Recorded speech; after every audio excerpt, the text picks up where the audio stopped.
বাংলাদেশের ওয়ার্ল্ডের one of the tax জিডিপিও রেশিও হিসেবে বা রেভিনিউ জিডিপি রেশিও হিসেবে ওয়ান অফ দ্য বলবো যে বাংলাদেশেরটা হচ্ছে one of the lowest in the world.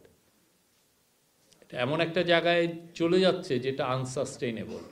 বাংলাদেশের গ্রোথের জন্য, বাংলাদেশের মানুষের ওয়েলবিংয়ের জন্য বাংলাদেশের ট্যাক্স জিডিপি রেশিওটা একটা জায়গায় আমাদেরকে নিতেই হবে। সেই পরিপ্রেক্ষিতেই কিছু ভ্যাট ইম্পোজ করা হয়েছে। এবং এই আরেকটা জিনিস হচ্ছে যে ভ্যাটের অনেক ভ্যারাইং রেট ছিল, কিছু কিছু ক্ষেত্রে 3%, কিছু কিছু ক্ষেত্রে আরও একটু বেশি।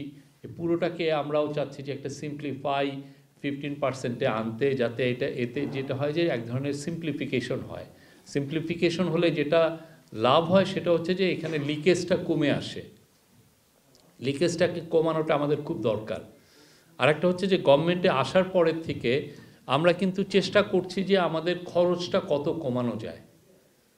আপনি দেখেছেন যে চিফ অ্যাডভাইজার যখন বিদেশ যাচ্ছেন, আগে যখন 250-300 জনের বহর নিয়ে যেত, আমাদের এখানে বেয়ারলি এটা 40-50 জনের উপরে উঠেই না।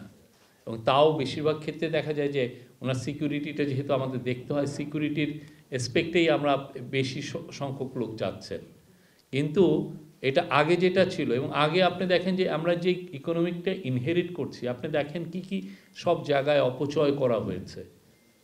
আপনি একটা কর্ণফুলী টানেলের নিচে দিয়ে আপনি একটা টানেল করলেন, করে ওই পারে যে সাইফুজ্জামান চৌধুরী জাবেদ ওই পারে যে তিনি রেস্ট নেবেন সেই জন্য 450 কোটি টাকা দিয়ে উনি হোটেল করে 7 স্টার হোটেল করেছেন। এটা কার টাকায়? সাইফুজ্জামান চৌধুরীর তো আত্মীয় স্বজনের টাকায় না, এটা মানুষের, বাংলাদেশের মানুষের ট্যাক্সের টাকা। এরকম অপচয় আপনারা যদি দেখেন, এটার পুরো খুব ওই dissection of A development narrative, যেটা দেবপ্রিয় ভট্টাচার্য যেটার অথর করেছেন, আরও 12 জন এক্সপার্টের সহ। আপনার পুরোটা যদি পড়েন, আমি সবাইকে রিকোয়েস্ট করব আপনি পুরোটা পড়বেন, কিভাবে জনগণের টাকাগুলোকে তারা অপচয় করেছেন এবং লুটপাট করেছেন। তার কিছু নমুনা এখন আপনার ব্রিটিশ প্রেসে দেখছেন।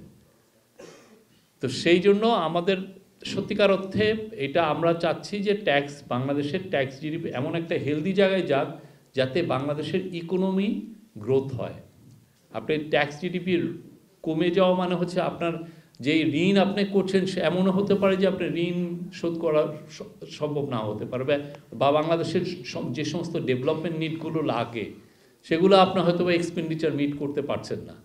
তো সেই জায়গাকে বিচার করে এটা করা হয়েছে।